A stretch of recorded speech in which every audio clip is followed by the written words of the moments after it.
Bismillahirrahmanirrahim. Assalamualaikum warahmatullahi wabarakatuh. Alhamdulillahirabbil alamin wa bihi nasta'in ala umuri dunya waddin.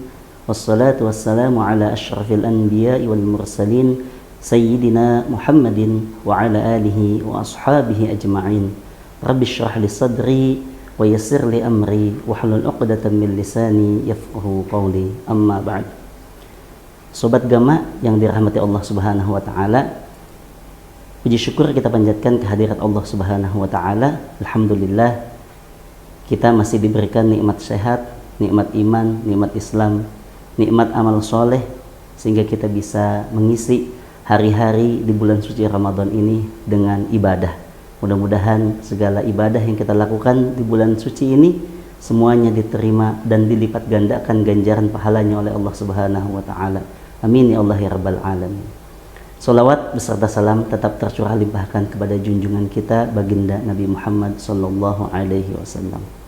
Sobat Gama yang dirahmati Allah Subhanahu wa taala, pada kesempatan kali ini kita akan mengkaji ayat Al-Qur'an, yakni surah Al-Asr. Kita akan merujuk satu tafsir yang dikarang atau yang dihasilkan dari tulisan Profesor Dr. Buya Hamka. Sebelumnya mari sama-sama kita membacakan Fatihah kepada beliau. Mudah-mudahan keberkahan ilmu yang kita pelajari ini semuanya dapat bermanfaat bukan hanya untuk pribadi kita, juga untuk umat Islam pada umumnya.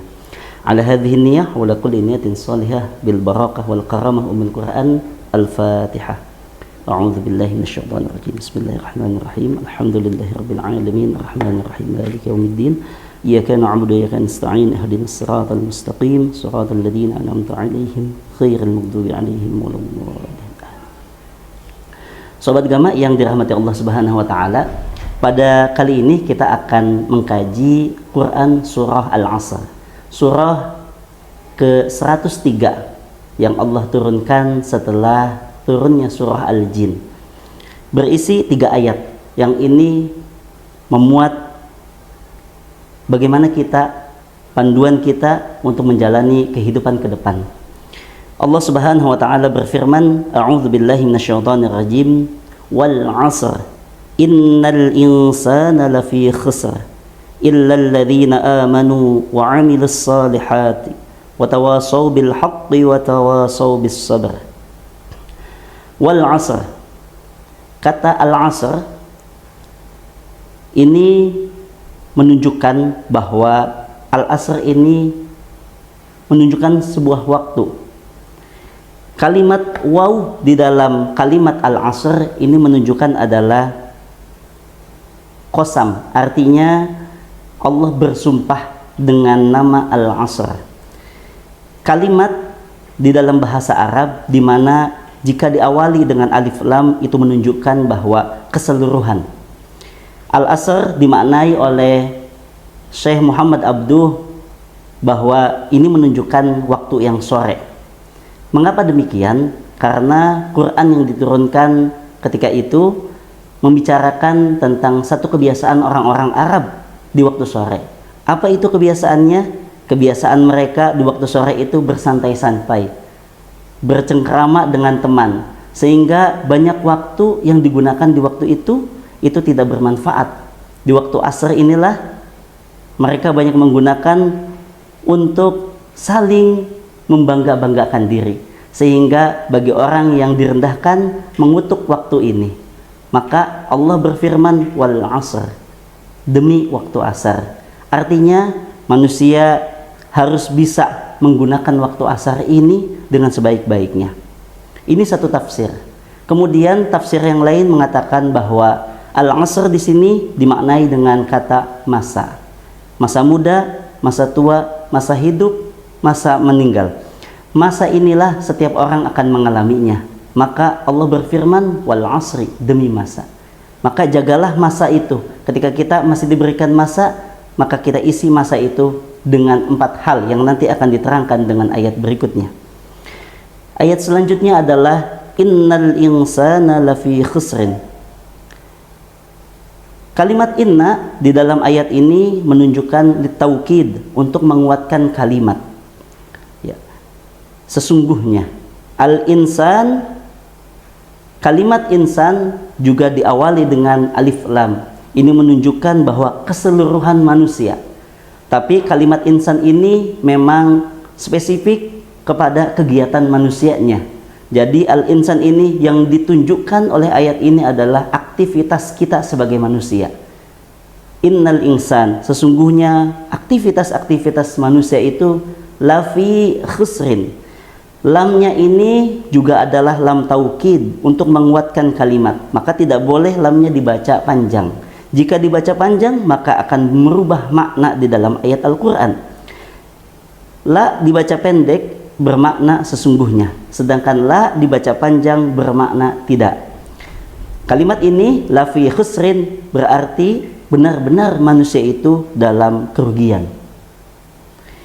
Illal ladzina amanu, ayat berikutnya akan mengecualikan orang-orang yang aktivitasnya di dunia ini tergolong semuanya merugikan, kecuali orang-orang yang akan disebutkan di ayat berikutnya.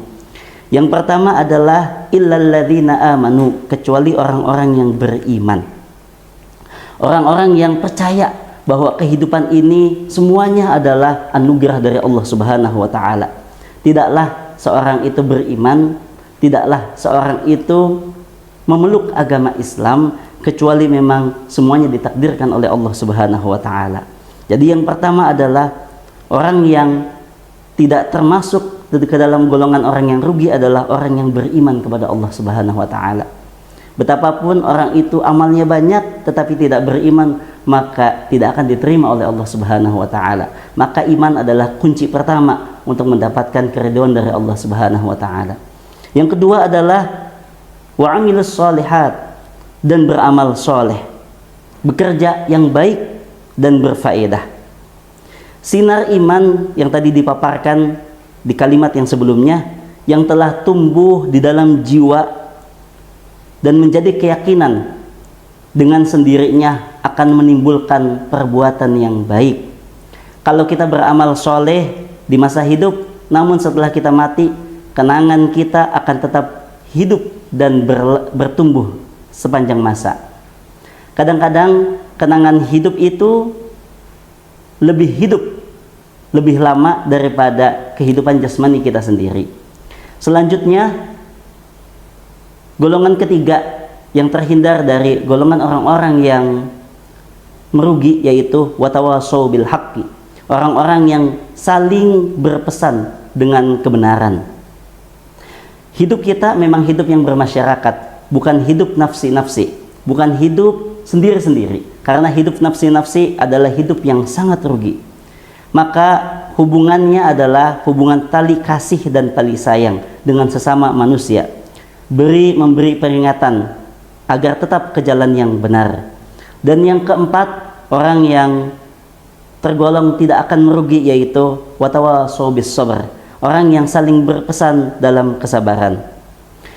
Ibnul Qayyim dalam kitabnya Miftahud Daris As-Sa'adah menerangkan, kalau keempat martabat telah tercapai oleh manusia, yang pertama iman, yang kedua adalah amal soleh, yang ketiga adalah watawasau bil haq, dan yang keempat adalah watawasau bis sabr, hasillah tujuannya menuju kesempurnaan hidup. Yang pertama adalah mengetahui kebenaran, yang kedua adalah mengamalkan kebenaran itu, yang ketiga adalah mengajarkan kepada orang yang belum pandai memakainya, dan yang keempat adalah sabar di dalam menyesuaikan diri dengan kebenaran dan mengamalkan serta mengajarkannya.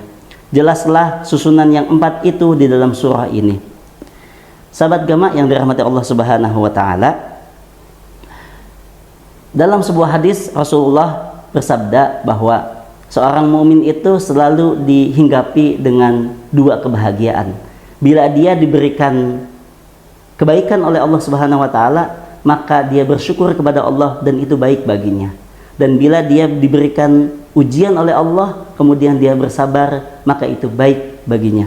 Sahabat Gama yang dirahmati Allah Subhanahu wa taala, demikianlah ayat kaji kita pada kali ini. Mudah-mudahan setelah kita mengkaji, mendalami Quran surah Al-Asr ini, kita mendapatkan banyak ilmu, kemudian memperbanyak ibadah kita di bulan suci ini. Dan mudah-mudahan kita semua tergolong kepada orang-orang yang diberikan hidayah oleh Allah Subhanahu wa taala. Amin ya Allah ya rabbal alamin. Hadanallahu wa iyyakum ajma'in. Wassalamualaikum warahmatullahi wabarakatuh.